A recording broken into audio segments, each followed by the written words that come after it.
We would love to start. I would like to welcome Dr. Amal Yousif. We are honored today to welcome Dr. Amal Yousif, Assistant Professor at King Saud University. She's a pediatric emergency consultant as well, and President of SASEM.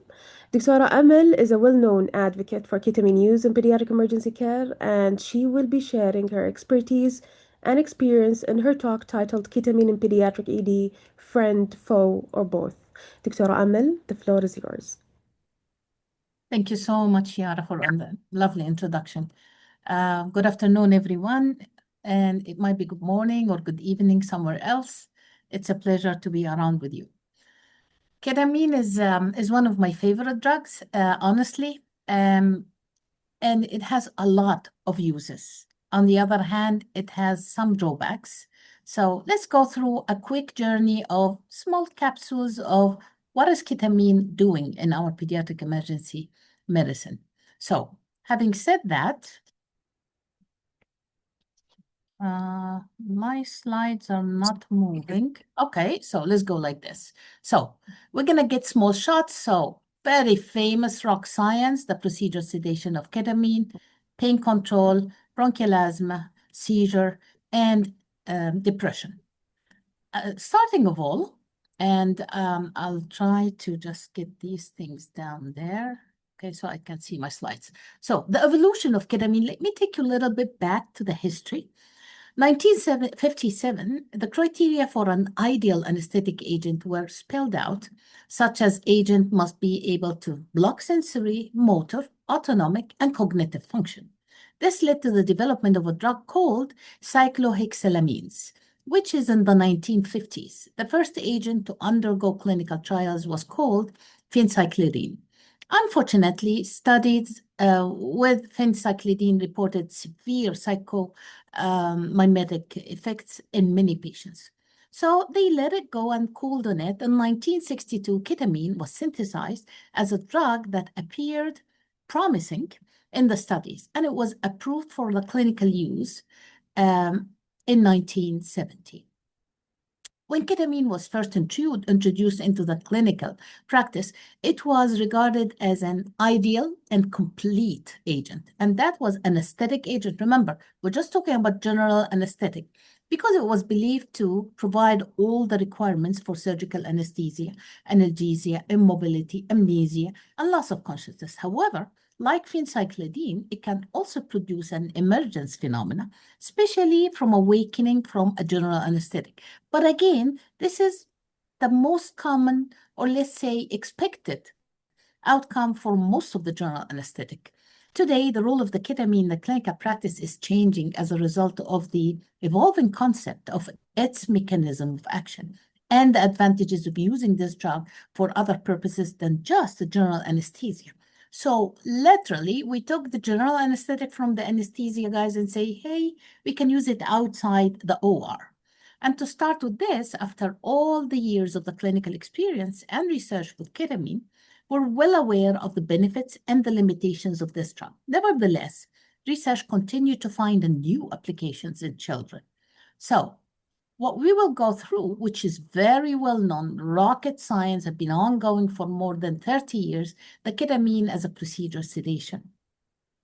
So, characteristic of the ketamine as sedative, it's a dissociative agent. So, it completely like state of an eye-opening but not responding. And that's what I always remember, that alert moms and dads about it. And I say, he's gonna sleep, she's gonna sleep, but waking up, opening eyes, they are not aware, they are not awake. But you know, mom and dads are very sentimental, and if the eyes are opening, it's quite scary for them. Catalepsy, so normal or slightly increased muscle tone maintained. Analgesia, so it's excellent analgesic. People stayed for ages thinking that ketamine is not the best analgesic. It's a general anesthetic. You can do everything with it. Amnesia, which is usually total. Airway reflexes maintained, and that's the star effect of the ketamine. Cardiovascular state, blood pressure and heart rate increase slightly, which is very well tolerated in children and young, healthy adults even. Nystagmus is very typical, and I always love it, and I always tell the parents, you know what? You're worried about the pain. I would know their eyes are going to do this, so they slept. And when their eyes does this, they are getting out of it. So if they need more, I'll be around them to do so. Now, speed of action, clinical onset, approximately 1 minute. Effective sedation, 10 to 20. Time to discharge average is 90 minutes. So it replaced the other rock science, which was the midazolam fentanyl, which we still use them in seldom a few cases. Side effect, mild agitation, around 20%, hypersalivation and lacrimation, less than 10%. And the evidence suggested that co-administration of anticholinergic agents as atropine is not necessarily. Having said that, let me tell you the trick. The children who are a little bit mentally challenged or they having special needs, that they do not control their saliva, this is where comes the effect of giving atropine and pre-medicating them before you go with the sedation, because when they are awake, they are drooling their saliva. Can you imagine if they are staying still, sleeping at the back, what they will do with their saliva? And now we don't want to go into the other nightmare of the ketamine, which is the laryngospasm, which can be precipitated by excessive salivation there with accumulation. Involuntary movements of muscle and ataxia, 5%. Vomiting, 5 to 10% is not very bad, and usually in the recovery period. And sometimes they get the transient rash, like 10%, and usually it's just flushes. And if the people are not very oriented about it, they might think that the patient went into anaphylaxis or anaphylactic reaction. And the reality is just goes flushing like a sudden ketamine, catecholamine release. Then it gets to blotches and disappears, commonly seen on the trunk. So I urge every junior physician to, when they start the sedation, expose the trunk. So when you see this, you get adjusted and know about this. Apart from this, it's a very self-resolving and usually goes okay. Potential complication, apnea. We do believe that ketamine never causes apnea. However, few cases have been reported, and the chances is 0.3%. All what you need is a bit of airway positioning. You might need a brief bagging, like the simple apnea that can happen after benzos or opioids. And once you give them the few puffs with the positive pressure ventilation, usually they pick up. If things are not going in the right direction, so you will proceed with the apnea or airway management protocol. If you administered it slower, which is generally the proper rate of giving ketamine would be 0.5 milligram per kilo per minute. So if you're giving a 1 milligram per kilo, give it over 2 minutes, usually you would avoid the problem of laryngospasm and the chances of the apnea. However, airway misalignment, noisy breathing, less than 1%, then you just do the basic reposition, jaw thrust, head tilt, chin lift if it's not a trauma case. And usually it's called ketamine breathing. They can get into this when they go into deep sighing respirations, and it can be misinterpreted as a stridor. Again, just align position, voice disappears, everything goes okay. Emergence phenomena, the nightmare, and that what made adult world of the ER go away from the ketamine for a long time. And then they started to say, okay, I think we can handle this. It usually induces agitation and hallucination in both adults and children. They claim in the extremes of ages and commonly to happen in the teens and the young adults. And it's sort of a dissociative effect wears off and then they go. Children under 10 years, it is still uncommon, 1.6%, but is more common beyond mild mid-adolescence. And it can affect 1 in 3 adults. And I understand why they are shying away from it for a while. This can be reduced by positive psychology prior to the drug administration and have a happy dream and can be mitigated by benzodiazepine if it occurs.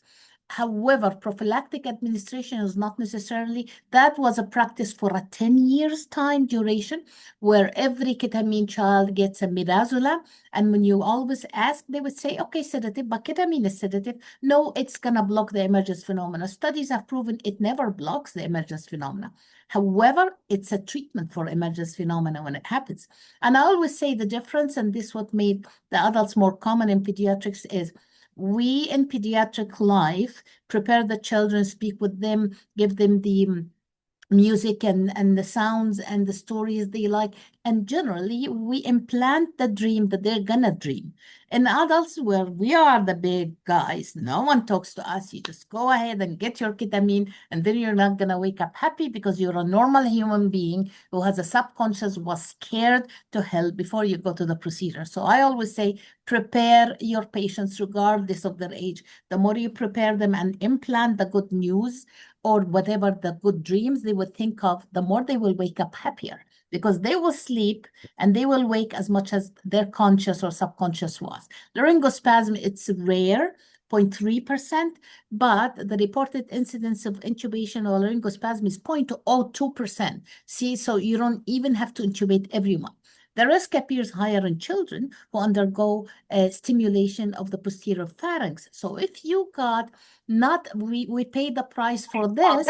For 10 years again, or 15 years, ketamine was never used if you got a tongue laceration or something. It's perfect for any oral cavity injury, but not in the posterior pharynx, not when the ENT guy comes and say, you know what, why don't you give him a touch of sedation? I'm going to do quick scope. This is the time when I say, no, ketamine is not going to happen, because the moment you stimulate this area, they will go into laryngospasm. If they have an upper respiratory tract infection, they are more prone, so be very cautious with this.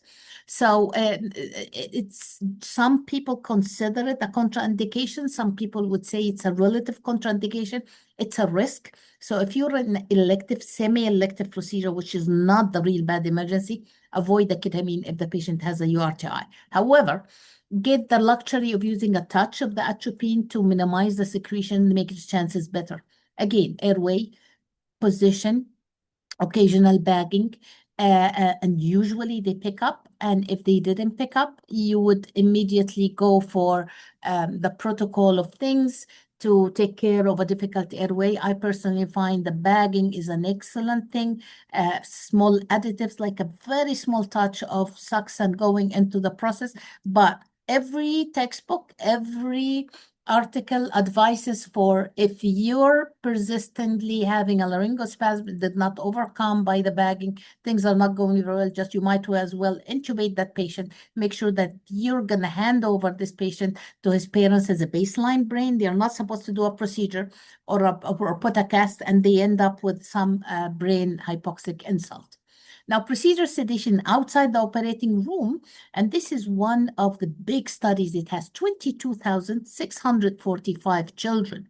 And they looked at all this. Their design was observational, cohort review of all these patients from 2007 to 2015. This is one of the biggest study, and they included all children from 0 till 21 years of age, considering that this is a pediatric age. And what they found of those study, they all analyzed them, and they have seen how things are. It's a descriptive and a large prospective collected data for the pediatric ketamine administration outside the operating room, which was like the big thing. And the overall incidence of severe adverse events was very low. Risk factors associated with increased odds of adverse events were as following: cardiac, gastrointestinal disease, lower respiratory tract infections, and the co-administration with the propofol and anticholinergic. So these were considered risk factors. Going backwards again, cardiac, gastrointestinal diseases, lower respiratory tract infection, and the co-administration of the propofol, which is the ketofol they do, or the anticholinergics. Yet, a real severe adverse events were so minimal. This is another study where they looked at a seven-year review of the practice of doing the procedure sedation, and they wanted to see how things are going. And for them, their conclusion that the data supports that the ongoing practice of using ketamine for procedure sedation in the emergency department is very well accepted, but it have to be in a high resources emergency department and with expert people. That's why most of the guidelines and the privileges in all the hospital, it has to be done by a certified pediatric emergency physician, or at least an intensive care physician, or the people who have gone through some hospitals have the guidelines that you have to go through the sedation course. Having said that, procedure sedation out of question. It's a rock science. It has been more than 30 years, and I think the success story with it is perfect. Second shot is the pain, where sometimes I was surprised that people thought of it's not a good analgesic. How come that we're doing a painful, well, not procedure sedation for a painful something? Because generally, if you want to do a non-painful procedure, you're just going to sedate the children. So for the pain management was never used as a medication for pain itself. So this is the pain in children fentanyl or ketamine trial, and they wanted to compare the efficacy of intranasal ketamine and fentanyl in the relief of the moderate to severe pain in children with limb injury. And they did the study protocol was randomized a clinical trial. And they found that provision of intranasal analgesia is a very common practice in pediatric patients. However, they wanted to use the intranasal fentanyl, and that was the medication of choice based on all the observational study and the data. So the aim is, let's try another medication. Having fentanyl is great and amazing, but remember, it's an opioid, it's a respiratory depressant.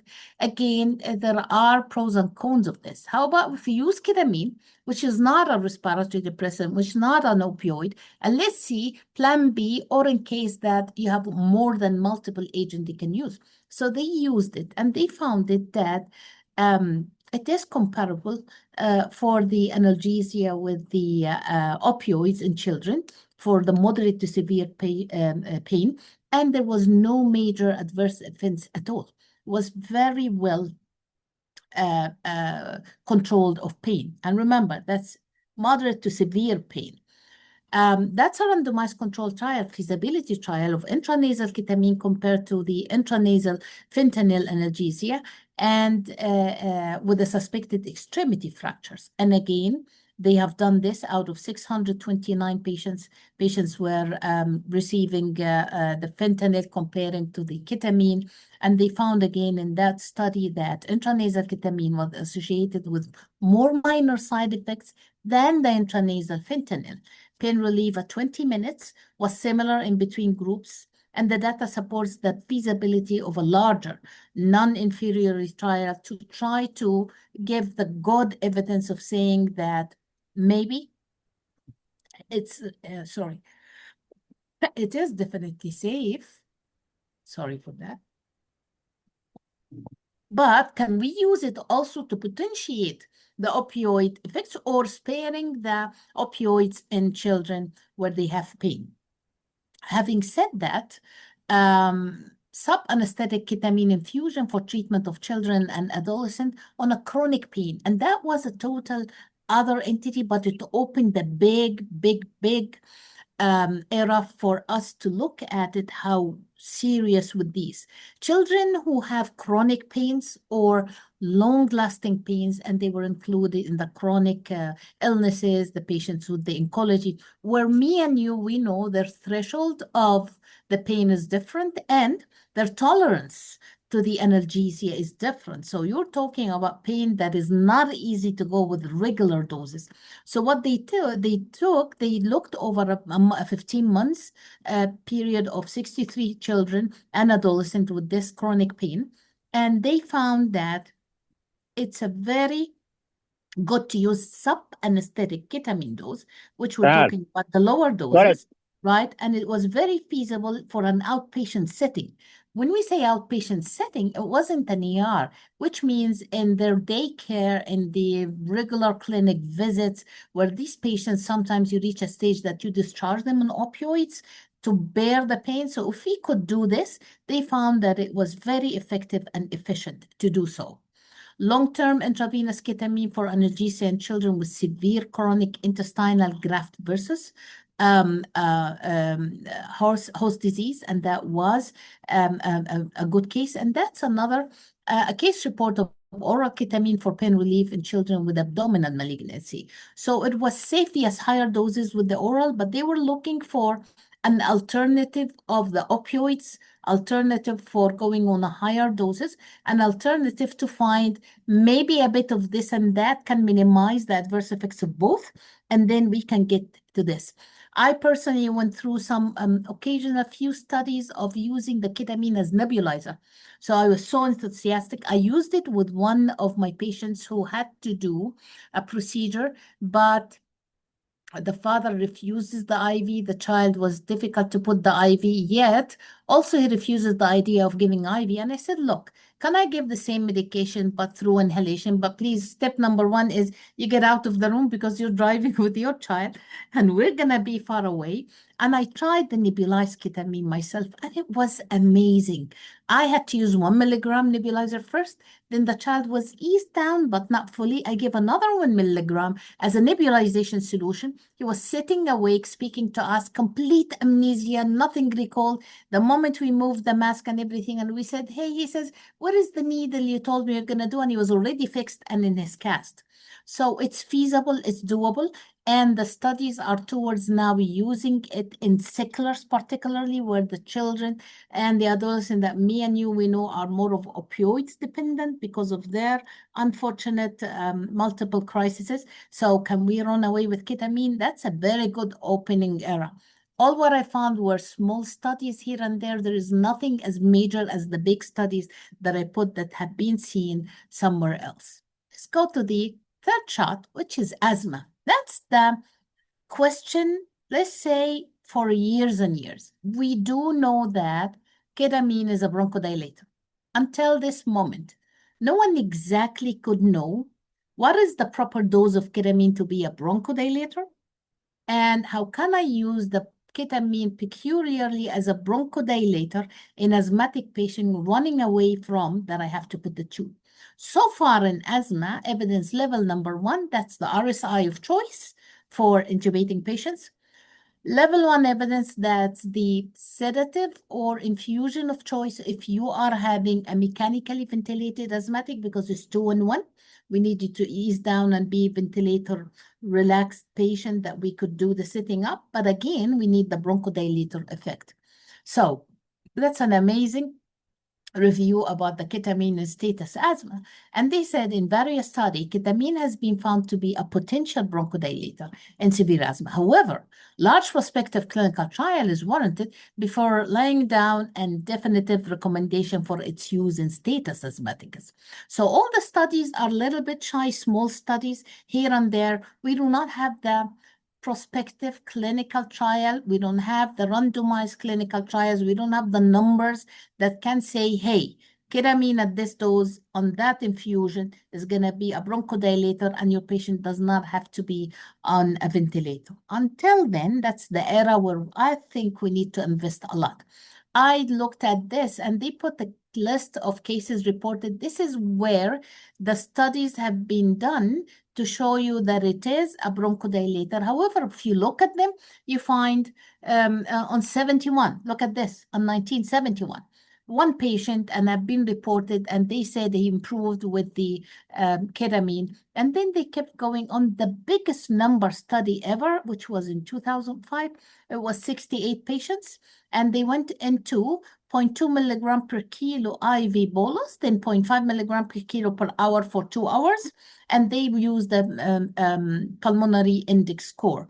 In this study, they said we're more towards no improvement, but in the rest of the study, they claimed that there was an improvement. So until we get the guts to go through such a study, I think we will stick to the evidence that it is the RSI of choice, and it is the sedative or the infusive sedative of choice for mechanically ventilated patient. I wish I could tell you use this or use that, but again, it's a life-saving agent in children with acute asthma. I personally have used it sporadically on some cases, which say I always, and I almost told the parents, look, he's not improving much. He's in continuous nebulizer. We might end up intubating, but I have something in my mind that I'm gonna use it and I need your permission. And if we use it and he did well, great and well. If he didn't do brilliant, we're gonna stick to plan A, which is gonna be, I'm gonna intubate him regardless of anything. And it worked in 3 or 4 kids. But again, I was standing up on top of the patients. How much is the proper dose? I cannot give an answer because it's more of tailored on every patient. Until we get this evidence, it's a very good choice of sedative for children requiring rapid sequence intubation. However, the literature conflict has results of acute severe asthma treatment in children. So taking into consideration the relative good safety profile of the drug, it might be a reasonable option in the management of acute asthma, but I would urge to say I would not bravely try it in ER because that's the place where I don't have one-to-one ratio physician to patient because I would be sitting with that patient. And if I need to jump to another resus patient, I'm not there. I think the best is a very good control setting, and the control setting would be more of ICU setting or something like this. Then let's go to the shot of the seizure. Now, ketamine and seizure. Ketamine was discovered, despite that you will find in the adverse effects down there a little bit, one of the adverse effects is seizure. They found that oral ketamine in pediatric non-convulsive state epileptics was there. This is one of the studies, and it was done in 2003.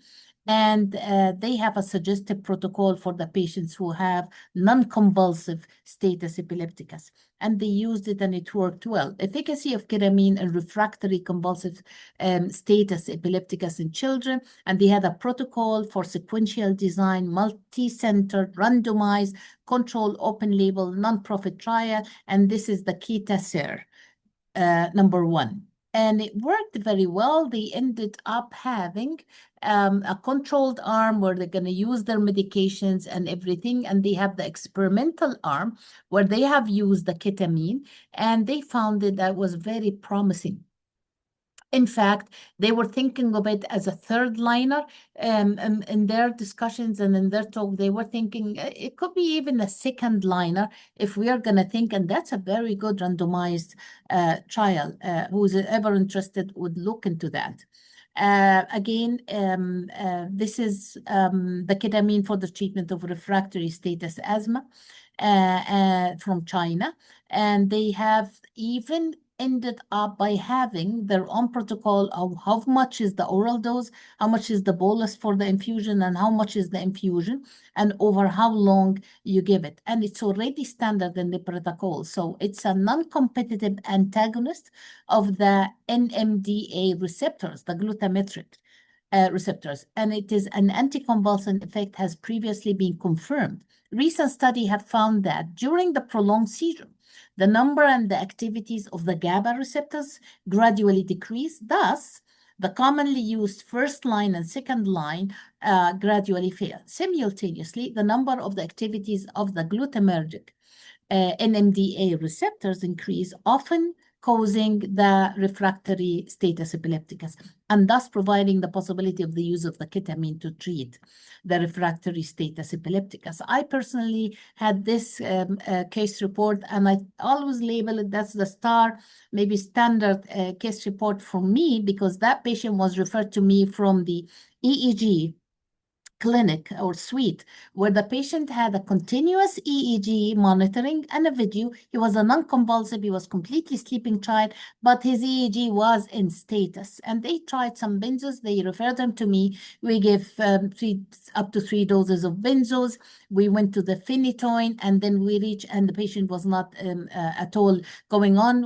I loaded him with Keppra, where he was on a medication. So he was on it. So I loaded up to 40 milligram per kilo, and things were not improving. Then I told the mom, look, he will end up getting a tube and an infusion, but I have something in my mind that I want to try it, but I need your permission. It might skip him the tube, it might skip him everything. So I gave him 1 milligram per kilo of ketamine while the EEG was ongoing. In 3 minutes, that EEG was flat, and everyone was happy. I said, we're not off the hook until ketamine out of border. The patient stayed with me in the ER for 45 minutes, nothing back.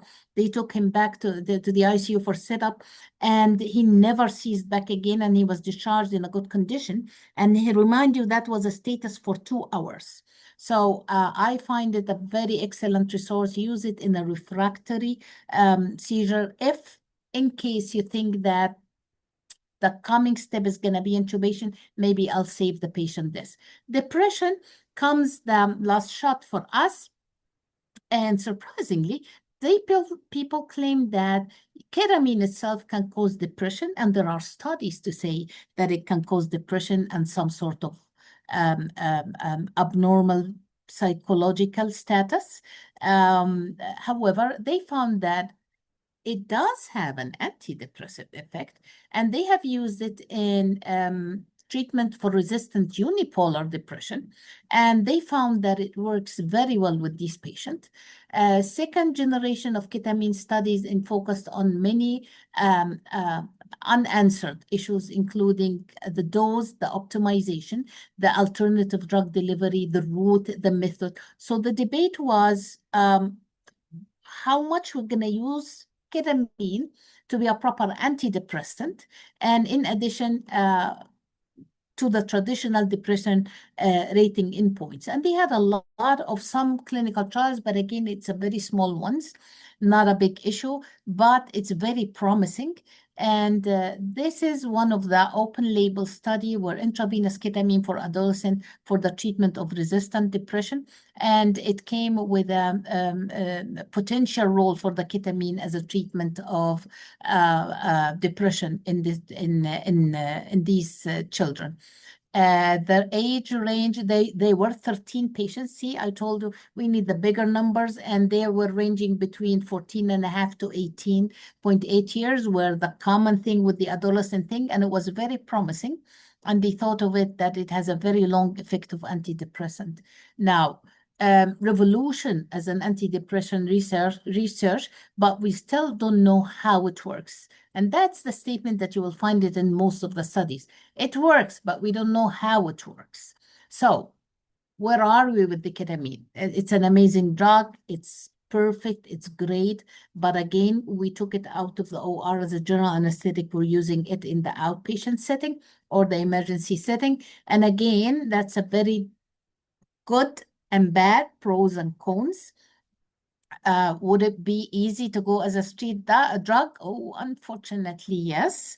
I fetched and I tried to search a lot. I found few cases reported from here of the ketamine abuse or as a recreation drug, and unfortunately, the few cases were really going downhill psychologically and badly disturbed. But it's not very common yet. It's somewhere else common, and it is there, and it can be a lovely looking, beautiful tablets. It can be sniffed. It can be inhaled.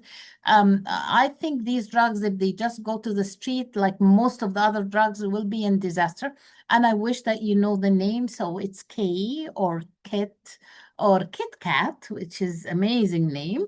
Super K, Special K, Super Acid, Vitamin K, Special La Coke, Cat Valium, Wonk, Green, Jet, Donkey Dust, and Purple. So out of the colors, the two colors we got is the green and the purple, apart from the Kit Kat tablet in there. Having said that, let's hope that we're not going to see this era at any time. So your take-home message from the ketamine, synthesized in 1962. It's a very promising study, and they said this is the drug all in one, and for clinical approval, 1970. So we're talking about more than 50 years of ketamine outside the OR now. Ideal and complete anesthetic agent. Today, its role have changed. We took it away from anesthesia, and I don't see any anesthetists using it. They are using the propofol, which we managed to take also outside the OR. It's the cornerstone of pediatric procedure sedation. It's the king, and no one can change this. Having it in a hemodynamic instability patient is a star. That's why it's always sitting as a king's rule. It's a definitive analgesic, yet its complete and exact rule is not fully defined. So all the routes have been proven to be analgesic. We're trying to get the rule which is children friendly, and that would be the intranasal or the nebulization. And I hope we get more studies. It's definitely bronchodilator. It's definitely an anti-seizure. It's definitely antidepressant, but we did not explore yet how can we use it, how can we utilize it to be safe with this. Research continues to find the new application of the ketamine in children, and I bet you they will get us something soon different this. However, be very careful. Ketamine is amazing drug, but you can lose control out of it easy. So I'm ready for any questions, and let's discuss what's going on. Thank you, Dr. Amal. Very informative talk, to be honest, and really a great presentation. I really love it. Yani at the end, Thank we you can so say much. that ketamine is neuroprotective, anti-inflammatory, sedative, bronchodilator. Everything can be done with the ketamine. We can see some questions. Dr. Samah is asking, what areas of ketamine use pediatric emergency care do you believe are most under-researched and represent good opportunities for Saudi PEM physicians to study? Okay, amazing question. I think as analgesic, a real analgesic, for me, if I replace the opioids, that will be an amazing one. But we need to study the best route, the proper dose, and the safest, the lowest, safest, and most effective would be amazing. And I would think of it of the people who are really coming for frequent pains. When it comes to my mind, comes the sicklers or the people who are very frequently coming with pain, or the oncology patient, or the people with the chronic pain. And I think asthma, definitely. I mean, it's wow, it's amazing. But if I can really reach a stage of knowing we can put patients on ketamine and even infusions, save them ventilation, yet we can do the bronchodilator effect synergistically with the medication, we would have done a great job. We all know that it's a nightmare to ventilate asthmatic. Intubating them is not a deal. It's okay. It's just ventilating them and having the risk of it. So could we have the benefit of getting out of that ventilation with all its problem and getting the benefit of 2-in-1? That will be amazing. These are the two. I think it's very underused in seizures, and it should be one of the definitely third liners. I'm more thinking of even second line in difficult cases. But this is where if we can invest studies in this, that will be amazing. Amazing. There is another by Dr. Rayan. He's sharing an experience and also he's asking. So, in the past month, I have seen two pediatric cases, 11 years old and 1 year old, referred to us after cardiac arrest that occurred immediately after IV ketamine sedation for elective surgery in OR. In both cases, the arrest was sudden and not preceded by respiratory symptoms. So no desaturation, no documented laryngospasm or airway obstruction. The doses were in the therapeutic ranges, and one of them they used also propofol for him. But the arrest happened after ketamine has been given. Has anyone seen similar cases, and are there published reports or studies linking ketamine to sudden cardiac arrest in children without a respiratory problem or respiratory prodrome? Very, I feel very sorry for these kids, and it's quite very interesting. I personally did not see it. We can look into the literature and we can even debate about it in the group and speak about it for the cardiac arrest. But remember the study that I put, and it says one of the more severe effects that can happen if they have an underlying cardiac, it's there. So if they do have an underlying cardiac, or if it was given with the propofol, remember that study, you can fetch it and look at it, and you will find that those patients had higher chances of severe adverse effects. So what you've mentioned are anesthesia, propofol. I don't know what is their cardiac under status. So probably it was worth that those cases have been studied very well of what around them, but we'll look. I did not come across a cardiac arrest secondary to ketamine. I came across few cases of sudden apnea, and it happened more with the obese children, and it was picked up very well.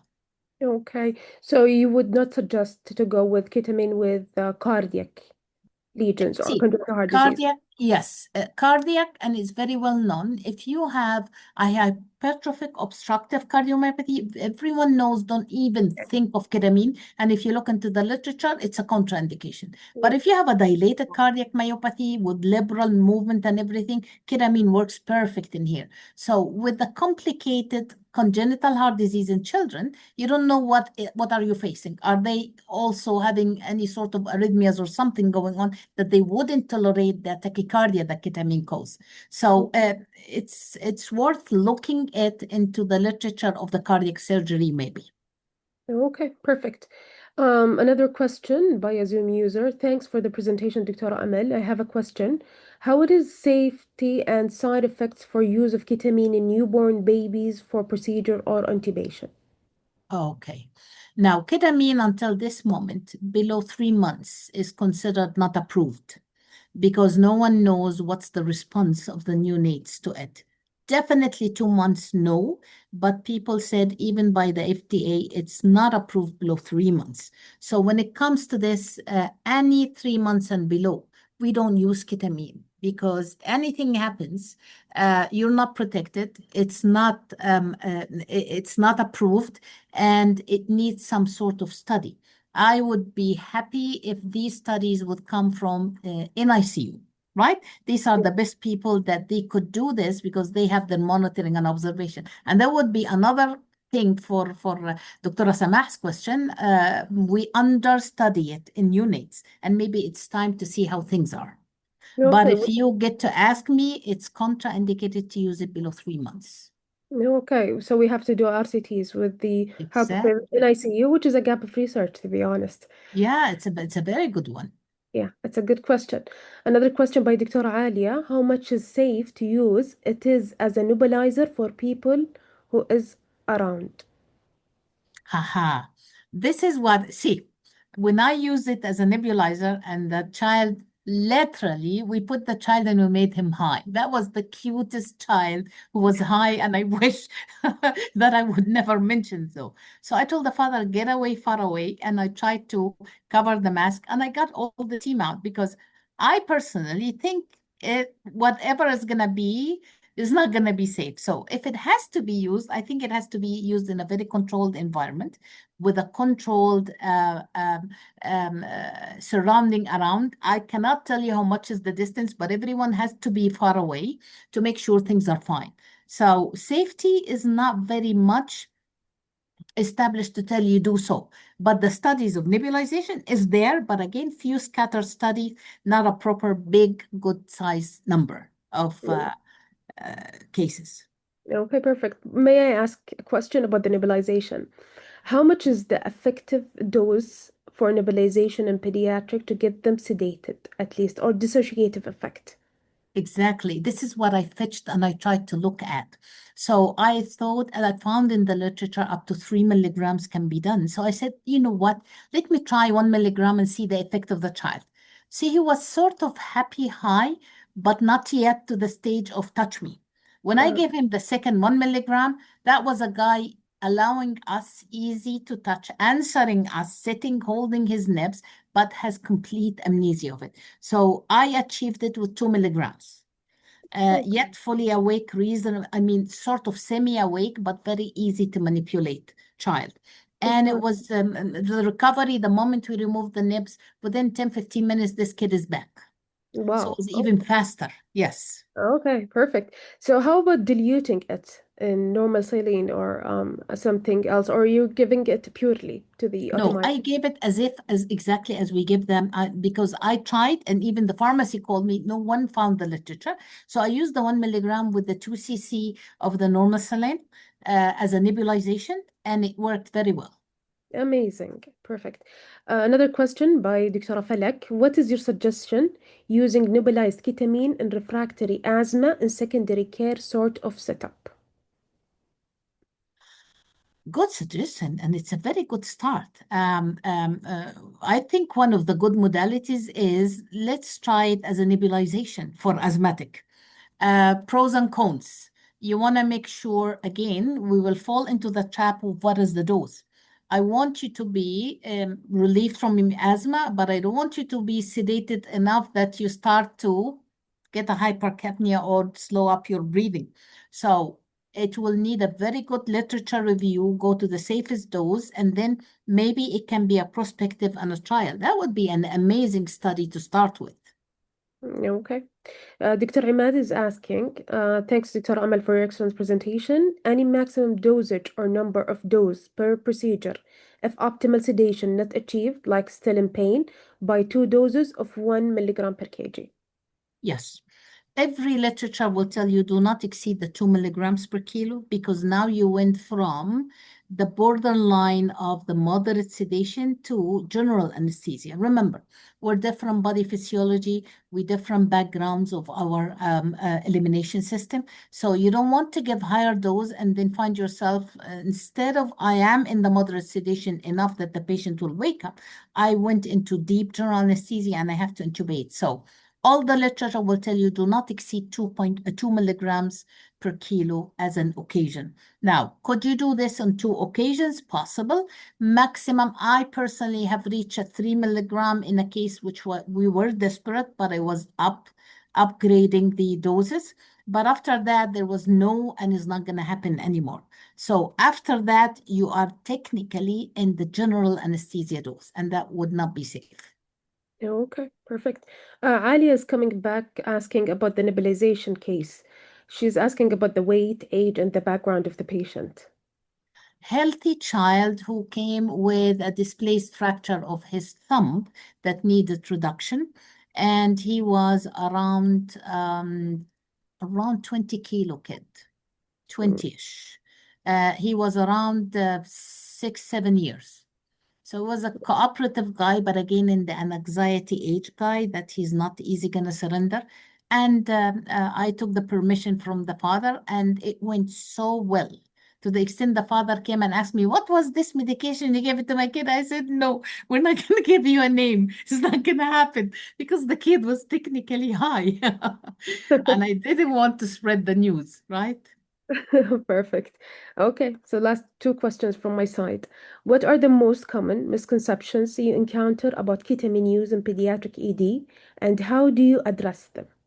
This is the first question. The Okay. second question, how do you foresee ketamine's role evolving in pediatric emergency medicine over the next few years, especially with emerging evidence on its neuroprotective and anti-inflammatory effects? True, true. So the second question is, are we going to see ketamine more and more in pediatric emergency? Yes, I think yes. It progressed fast in the last few years, was sort of static going as a procedure sedation. All of a sudden, in the last 5, 7 years, everyone is talking about an anti-inflammatory pain, and I think it will evolve more and more.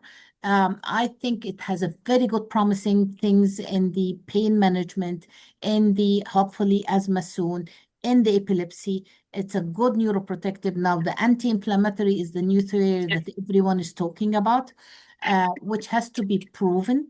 But again, it's a promising thing.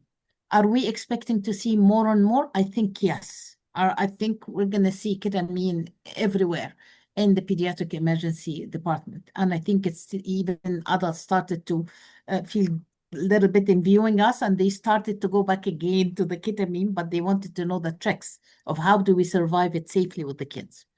Having said that, your first question was, remind me, Yara, again. About the common misconceptions that you encounter about ketamine and how Yeah. you would address them in pediatric. Okay. Now, what I found is, yes, a lot of people are still strict. When you inherit a practice or see the practice, you always say, okay, I learned that ketamine is a procedure sedation. So it's going to be procedure sedation. So no one likes to think out of the box. So I find some people very much resisting. Now, this resistance is going to limit our studies, our progress, and everything. And I wish that they think out of the box. But again, one of the misconceptions that scares me a little bit, that people see ketamine is a very safe, easy drug. So Mm. sometimes even at the junior level or anything, I'm going to give him ketamine and do so. But when you go deeply with the discussion, are you aware of all what can happen with ketamine? They are so much into, it's not a respiratory depressant, it's safe. No one knows that it's just in a second, that patient can be in a deep sedation and can go to general anesthesia and you're not aware of it. So the misconception is it's a very safe, easy to use drug. And the reality is it's relatively safe and it's not very easy to use and it needs wisdom and experience. So that's the two common things I could see and tell about them. Yeah, I totally agree, to be honest, especially in cases who require the procedural sedation. Most of our colleagues and even the trainees, they are thinking about only ketamine as a sedative medication that can be done. Otherwise, there's a lot of medications, other lines can be given because let's say that if he's allergic to ketamine, so why we are stuck, we have another medications that can be done and utilized in terms of procedural sedation. And I emphasize that actually. Last question by Dr. Ads, if I pronounced his Ghada. Okay. Sorry, Ghada. So, Dr. Ghada, she's asking that recently she faced a case with a severe emergency reaction after ketamine. Could you tell me if there is anything that can help prevent this complication? Okay. I've been doing this for years, and I always, most of the juniors and the colleagues, if we sit and talk, I'm a big believer, and all studies have proven that if you prepare the patient, it goes very well. So I divide any procedure into pre-procedure stage, intra-procedure stage, and post-procedure stage. And I'll a little bit emphasize a little bit for you, Yagada, and give you the tricks. Pre-procedure, can you imagine a child who fell down, had a severe pain, ouch, crying, screaming, parents run, they take him onto the way of the car, bubbling and humbling in that back seat with all the pain of this, comes to the hospital, sees everything, gets the smell of the hospital, sees the doctors, and then everyone comes and touching that guy and say, does this hurt? Does this hurt? And we keep doing this, and this is the maximum pain intensity they have. Then all of a sudden we tell them, don't worry, sweetheart, we're going to fix it and it's not going to be pain. Then mom winks to you, don't tell him you're going to put an IV line. So we betray him and we completely lie to him. And then we put the IV line after the promise. So there is no promise. There are no trust in us and there is extreme fear. That personality, that psychology, that status of their situation now, you're going to take him and give him a sleeping medication. And do you think he's going to wake up happy? He's not going to wake up happy. He's going to wake up yelling at everyone, which he was doing before. So if you pre-procedure, speak to them. And it worked with me. I never, ever had any patient had an emergence phenomena when I use this technique. And I divide them boys and girls and colors and cars and take them away and put the music. And I always do my sedation while we're talking about the sweet dreams. Sometimes even in them, I say, you know what? Do you know that if you tell me the color you like, I can fix my needle and make sure that you dream with the purple sky or the pink sky you want? And they look at you and then I'm not lying to them. I'm just implanting them. And most of them swear to God when they wake up that the sky was blue, the sky was purple. So you implanted this. Then intra procedure, remember when we used to call it conscious sedation. And it was so confusing for everyone, including the parents. I say, I'm going to make your kid sleep, but he's conscious, he's subconscious. And they look at you and they want to tell you, are you sure you're going to make our kid sleep, right? So that's why we took that name out and we have put a procedure sedation. Their subconscious is awake because if you yell at them and say, hey, sweetheart, take a big breath, they will follow your command, but they do have amnesia. So they are hearing. I don't allow the procedure to be done with noises, quarreling. Surgeon is not happy with my equipment, throwing stuff, because this is too much electrocuting for them. So that makes them really tense. So it has to be a very good intra-procedure thing. Then when they wake up, and mark my word, most of the time we tend to forget that spotlight in their eyes. So they wake up with that sun blooming in their eye, which is not comforting. And everyone is looking around. Then if you did not prepare the mom and she sees the nystagmus, she starts to scream, another triggering factor. So I dim the lights and I tell mom, look, they're going to see you 10, then 5, they're going to see you dark or red. Forget about what they are saying. Just keep humming beside them. And if you have a specific song that they love, keep saying it and they will wake up. When I did this pre, intra, and post, I never, in my 25 years experience, I have never had a patient who had an emergence phenomena, honestly, because I believe whatever you slept with, this is what you will wake up. So use that technique, Ghada, and I hope that you can contact me. I hope that you will get out of this a benefit. Perfect. Last thing, we usually do before that the emergence of ketamine, utilizing it alone, we usually combined ketamine with midas. Yeah. So how would you recommend that? Do you recommend it since to reduce the emergence phenomena, or we're eliminating the midas and utilizing ketamine alone? I don't recommend it at all. When I came back and I was practicing, everyone was using ketamine midaz, and I did my homework at that time, and I said no midaz, and then everyone would say, "Ah, now you're right, midaz," and then we'll hand over to Amal, and she's gonna remove that midaz. Then I asked him that, let's say, $1 million question, and I said, "Why are you using midaz?" He said, "Sedative." You're using general anesthetic, for God's sake. Oh, emergence phenomena. So I got them the studies, and I said, "Look." When they did a randomized double-blind control trial, that's the answer for you now, Yara.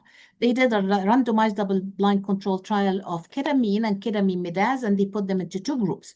Ketamine midaz group had less vomiting. Amazing. I always put a weighing scale, and I will respect this. So less vomiting, which is good.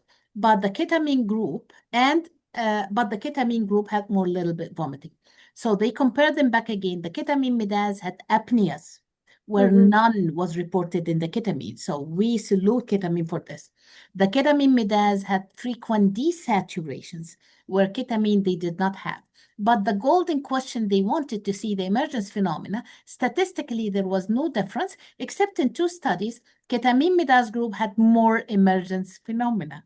And the reality is benzodiazepines in the extremes of age does cause a similar thing like emergence phenomena. If you notice how many times you take the patient to the CT scan, they yell, they are awake, they are screaming, then they call you, you give another dose, then you say give another half dose, then he comes back again yelling at everyone, then he sleeps or she sleeps.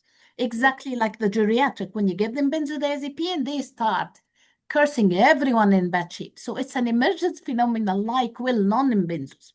However, the studies have said when it happens, the treatment is dim lights, a touch of benzodiazepine, and let them ease off.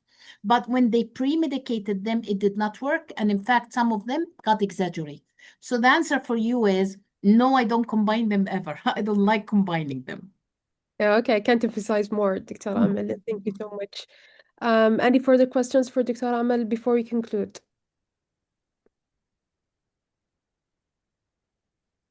Okay, great. So we are on time, actually. So thank you, Dr. Amal, for such an insightful, engaging talk. We truly appreciate your time and expertise. Wishing you all the best. And I hope that to see a guidelines of ketamine by your written and review. Thank you so I hope much. so. Thank you so much. Thank you. Thank you. Goodbye. Goodbye.